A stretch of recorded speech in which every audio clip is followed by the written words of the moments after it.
Bienvenue sur caisse-de-son.com. On est rendu à mi-chemin pour faire une analogie avec le Super Bowl qui s'en vient. On est à la mi-temps. Il reste encore 2 quarts au festival Igloo Fest, le plus gros festival hivernal. Et pour nous en parler, on parle avec le grand Yeti de l'événement, Nicolas Cournoyer. Comment va-t-il? Il va super bien. Et lui? Ben oui, écoute, très, très cool. Bien hâte d'aller faire un tour ce week-end. Et là, on est justement à la mi-temps. Est-ce que tu es satisfait de la première partie? Ça s'est bien déroulé, là. Les gens ont vraiment retrouvé leur festival. Oui, tout à fait. La première demi a été excellente. Mm-hmm. Oui, beaucoup de monde, des bonnes moyennes, des bonnes performances, mais surtout du monde motivé, souriant, comme tu dis, heureux de recommencer à faire de l'événementiel en hiver. Et puis moi, à une mi-parcours, quand la bête Igloo Fest arrive par manche, on la voit venir, puis tu dis, c'est un long marathon, mais non, on est déjà rendu à moitié. On est super satisfait jusqu'à maintenant du résultat. Et comme disait l'autre, au Québec, ici, on va tester vraiment les guerriers du froid qui seront mis à l'épreuve en fin de semaine. En fin de semaine, on va battre des records de l'histoire des Blues.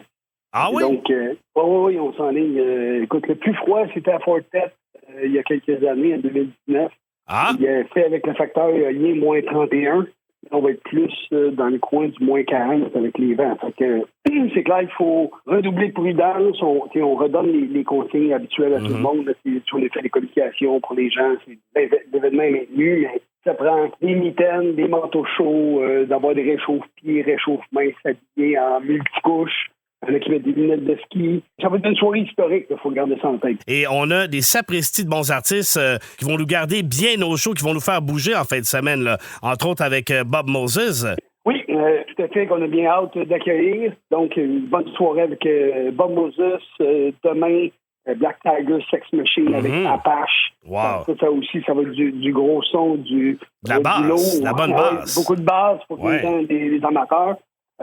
Ça va être aussi une très grosse soirée. Un peu moins froide que ce soir, mais quand même, les gens doivent être prudents et faire attention. Mais c'est ça, très bonne musique. Puis, on a hâte de voir comment ça va se passer sur le terrain. Mais ça amène une ambiance qui est différente. Je remarquais ça aussi. Vous laissez une bonne place, une grosse place aux DJ producteurs d'ici. On parlait lors de notre première intervention de la musique électronique au Québec qui prend de plus en plus d'ampleur, ne serait-ce qu'avec Cree, que signé avec Adjunadib, tout ça. Il y a un nom, moi, que je retiens, Sam Lamar, DJ producteur qui fait énormément jaser ces temps-ci et qui fait partie d'Igloo Fest. Oui, tout à fait. Au même titre que Black Tiger Sex Machine, qui fait des salles pleines aux États-Unis. Apache aussi tire son épingle du jeu. Sanara aussi est une des étoiles montantes de la musique québécoise, mais c'est juste une ponction de tous les artistes qui jouent à l'événement. C'est hier Talent Skinny qui a fait un super set. Avant Vladimir Cauchepart qui a rocké la place. Et donc, oui, effectivement, il y a beaucoup de talent ici. On est très content de pouvoir les mettre en valeur. Et pour le dernier quart, justement, on célèbre en trombe les 15 ans d'Igloo Fest avec, entre autres, Tiga, Tiesto, Ben Bommer. Parlez-nous un peu du dernier quart qui va être très excellent. Là. Ça va finir sur les chapeaux de roue, comme on dit. Oui, effectivement. C'est un très gros week-end. Ça affiche déjà complet depuis des semaines déjà pour ces 3 soirées-là. La température va se replacer en plus. On va finir vraiment sur un climax d'ambiance pour ce 15e anniversaire-là. Puis, en plus de ça, il y a les après-ski. On termine cette soirée-là le samedi 11 après la performance de Adjunadib. On s'en va à la SAT et on a un événement qui va rouler toute la nuit jusqu'à 6 heures du matin. Ça va être vraiment un week-end incroyable pour finir cette édition. Un 15e anniversaire qui aura été célébré en bonne et due forme. Vraiment très cool, ça. Et quelle est votre vision, justement, 15 ans, c'est pas rien, quelle est votre vision pour l'avenir d'Igloo Fest? Là, présentement, je veux dire, on a instauré des nouveaux projets. Donc, Igloo Fest, les 4 samedis après-midi gratuits. C'est clair qu'on veut consolider ça puis offrir ça tous les années. Même chose pour les après-ski. Donc, d'avoir une programmation indépendante pour les gens qui veulent pas venir à Igloo Fest. Il y a une offre les vendredis, samedis, là, des fois dans 2, 3, 4 salles slash bar.